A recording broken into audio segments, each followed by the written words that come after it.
posterior forearm muscles, and mostly they are extensor muscles. Like there'll be extensor digitorum for the four fingers, and then there'll be extensor pollicis for the thumb, and then there'll be extensor digiti minimi for the little finger. So in the posterior forearm, you have some extensor digiti minimi for extending little finger. You have extensor digitorum for extending forefinger. You have extensor pollicis for extending the thumb. And you can have other extensors also, like extensor carpus. What is extensor carpus? Carpus is wrist, carpal bone. You extend the carpus. Oh, there is some extensor carpus also. Yes, you will see. You will see that there are some extensor carpus also, and extensor carpus also, there will be extensor carpus radial towards the radial side, extensor carpus ulnaris towards the ulnar side. So you mean to say extensor carpus ulnaris for extending the carpus, the wrist? Yes, not only that, they'll also do ulnar deviation, you remember. And if it is extensor carpus radialis, then they will do extension of the carpus, that is this extension, but also radial deviation, that is AB, abduction. Yes, there is actually ECRL, ECRB. What is ECRL, ECRB? Extensor carpus radial longus, extensor carpus radial brevis. So ECRB, ECRL for extension of carpus and radial deviation. Yes. And what is ECU for? Extensor carpus ulnaris for ulnar deviation. And extension. Extensor carpus. Extension.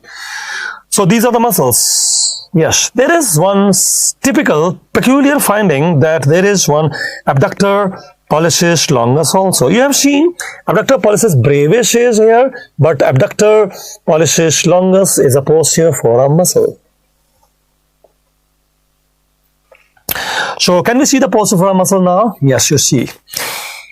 This big table, yes, that is a big table you see here, the muscles. So now we are looking at posterior forearm. Yes, you are looking at the posterior forearm. Okay, then what do we see? You see, this is some muscles which are in the posterior forearm, brachioradialis, ECRL and ECRB. Brachioradialis, you told, coming from the brachium towards the tip of the stellate process, brachioradialis, and which is doing some flexion of the forearm in mid-prone position. That one forming the lateral boundary of the cubital fossa, that brachioradialis. Yes, that brachioradialis. Along with that, you have ECRB and ECRL, coming from the lower lateral humerus. So lower lateral humerus giving 3 muscle. Yes, lower lateral humerus giving 3 muscle. This is the lower lateral humerus. Yes, giving 3 muscle to the hand bones. Yes, name. You see, lower lateral humerus and giving muscle towards the hand. Name, or you see brachioradialis coming from the brachium, the arm towards the radial stellate process. And what is ECRL? Extensor carpus radial longus. And ECRB, it is extensor carpus radial brevis. Where are they inserting? On the metacarpals. Metacarpal base. Yes, metacarpal base. And when they are inserting on the metacarpal base, what they do? What do you think they will do? Extensor carpus, they extend the carpus, the wrist. So ECRB, ECRL inserting on the base of metacarpal and extending the wrist. Yes, that's what they do. Posterior forearm muscle for extension. Okay, that is what they do. Right. What is the other muscles? There is one extensor digitorum, and it will be extending the 4 digits. Now let us look at that. So extensor digitorum and extending the 4 digit. Yes. What are the 4 digits it is extending? How it is extending? You see here, it will have a dorsal distal expansion. Oh, you are telling that extensor digitorum muscle is extending the 4 fingers and having dorsal distal expansion. Yes, dorsal distal expansion or extension. That is, it is using for basically interphalangeal extension. Interphalangeal extension. So, can I see that? Yes, you see one of them. See, what happens is this extensor digitorum tendon is coming here, and it is giving some slips. The middle slip is inserting at the, so it is the extensor distal tendon which is coming, and this extensor distal tendon, as it is coming, it is giving slips. It is giving 3 slips, and there is a middle slip which is inserting on the middle phalanx, and then there are 2 collateral slips which will split, and then they are again fusing, so that they will then insert on the base of the distal phalanx. It is like this. I'll draw that there is extensor distal tendon which will give 3 slips, and then you'll find that the collateral slips are splitting and then again and closing, so that they will insert on the base of the distal phalanx, whereas the middle slip was inserting on the base of the middle phalanx. So this is middle phalanx, yes. That is distal phalanx, yes. Collateral slip insert on the distal phalanx, yes. And middle slip will be on the middle phalanx, yeah. Middle slip in the middle phalanx. Okay, so that is how it is happening, yes. And what is this for? This is dorsal distal expansion, and it is for interphalangeal extension, which is also done by 12 muscle lumbrical interossei. And how the 12 muscle lumbrical interossei do that? Because they are here, yeah, they are here, but they keep sending the insertion on the dorsal side. So they send insertion on the dorsal side here. Can you see them here? They are coming here. So these are the, see, lumbrical come from lateral side. I told you LL, lumbrical come from lateral side. So lumbrical come from lateral side, yes. And interossei are also coming from lateral side, medial side, yes. And they all insert into dorsal distal expansion, so that they can do interphalangeal PIP and DIP extension, yes, PIP as well as DIP extension. Actually, it is extensor distal which is going to extend the 4 fingers at the PIP DIP joint, but they can also be extended by the 12 muscle lumbrical interossei, because their tendons are inserting on the dorsal distal expansion. Okay, lumbrical come from lateral side. Yes, lumbrical come from lateral side. Right. What will happen if the distal slip is broken?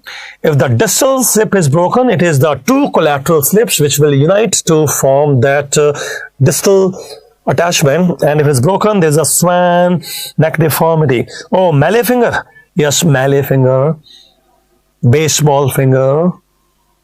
Okay, right. The 2 collateral slips which fuse and distally attaching to the distal phalanx is broken. Yes. And what if the middle slip to the middle phalanx broken?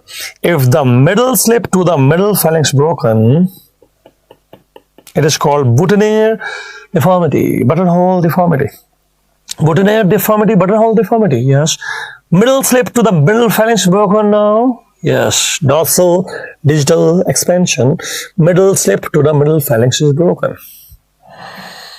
So I cannot do extension. No, there will be flexion deformity, you know, flexion deformity.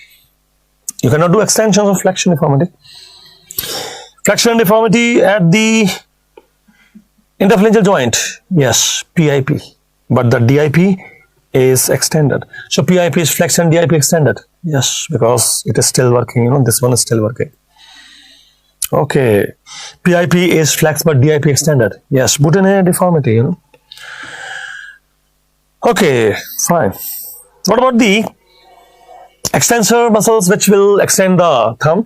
Actually, if you want to extend the thumb, there will be one longus and one brevis on the posterior forearm. And if there is a longus and brevis on the posterior forearm to extend the thumb, they are called extensor pollicis longus and extensor pollicis brevis. Now, let us look at them. You will find there is some extensor pollicis brevis, short tendon, extensor pollicis longus, which is a long tendon. They will be forming boundaries of the anatomical subbox. Forming the boundaries of anatomical subbox. How? Along with the abductor pollicis longus. Along with the abductor pollicis longus. Abductor pollicis longus, which is a peculiar tendon which is on the posterior side of forearm. Yes, abductor pollicis longus. Brevis is here for abductor pollicis brevis, but abductor pollicis longus is here. Okay, then diagram. Diagram is here, abductor pollicis longus. If you say that is the abductor pollicis longus, then what is it doing? It is also forming boundary of an anatomical snub box. How it is forming the boundary? You will have to magnify this diagram, then you will understand. So we'll magnify the diagram now. Yes, you have to magnify. Remember, there will be extensor retinacula and having some compartment to carry these tendons. So there is some extensor retinacula to hold the tendons. Yes, and that extensor retinacula which will hold the tendons will have some compartment. What compartments? Actually, you will see there are several compartments and which you have to discuss. So what are the compartments? Tell me. You will see when we are talking about those compartments, you'll find that there is one compartment which will have abductor pollicis longus and extensor pollicis brevis together.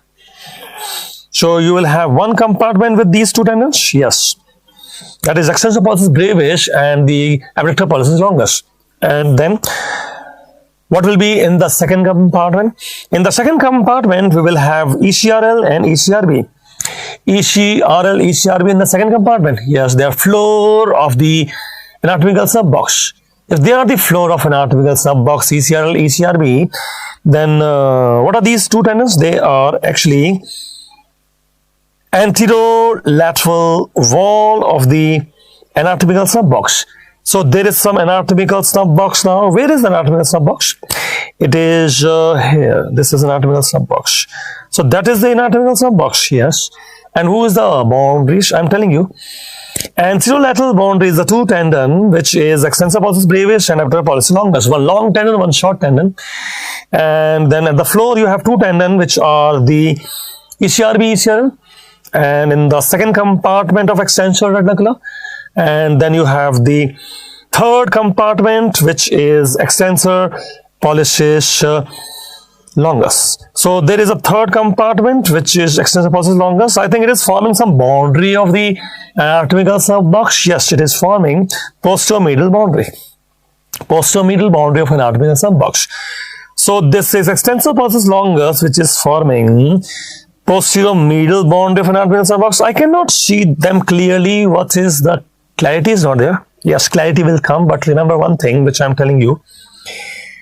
Extensor retinacula has some compartment, and that compartment there are some tendons, and in the first compartment you have two tendons which are one long short tendon which is extensor pollicis brevis and abductor pollicis longus, and in the second compartment you have ECRL, ECRB. In the third compartment you have extensor pollicis longus, and the fourth compartment you are having the four tendon of extensor digitorum. Four tendon of extensor digitorum. In the fifth compartment, you will have the extensor muscle, which is for the little finger, extensor digiti minimi, and in the last compartment, you have extensor carpi ulnaris. Extensor carpi ulnaris. Towards the ulnar bone, yes, extensor carpi ulnaris towards the ulnar bone. This may not be very clear here, but it will become clear here when you take a transverse section at the level of extensor retinaculum. So we are taking a transverse section now. Yes, you see here, I am telling you that in the first compartment you have two tendons which are extensor pollicis brevis and abductor pollicis longus, and in the second compartment you are having ECRL and ECRB, and in the third compartment you are having extensor digitorum, and in the fourth compartment you are having extensor digiti minimi, and the fifth compartment you are having extensor carpi ulnaris. So extensor carpi ulnaris, fifth compartment. Actually there are various compartments. You cannot say 1 2 3 4 5, but just remember that the ulnar side is extensor carpi ulnaris, and then you have extensor digiti minimi, and then you have the extensor digitorum, and then you have the extensor pollicis longus. So these are some arrangement of the 5 of the tendons. I told you that this is the anatomical snub box, and at the floor of anatomical snub box you have the two tendons. So what are the two tendons at the floor of the anatomical snub box? ECRL and ECRB. If you say ECRL, ECRB are at the floor of the anatomical snub box, then what are the two tendons which are anterolateral boundary. They are extensor pollicis brevis and abductor pollicis longus. And what is the posterior medial boundary? That was the extensor pollicis longus. Not clear. Can we still clarify this? Yes, we'll clarify. But remember, there are certain compartments on the extensor retinaculum, and there are some tendons passing, and in the very first compartment you have the ECRL. This is the extensor pollicis brevis and the longus abductor. Then you have the second compartment with ECRL, ECRB. You have the third compartment with the extensor pollicis longus. You have the fourth compartment, which is extensor digitorum. You have the fifth compartment, which is extensor digiti minimi, and you have the sixth compartment, which is extensor carpi ulnaris. And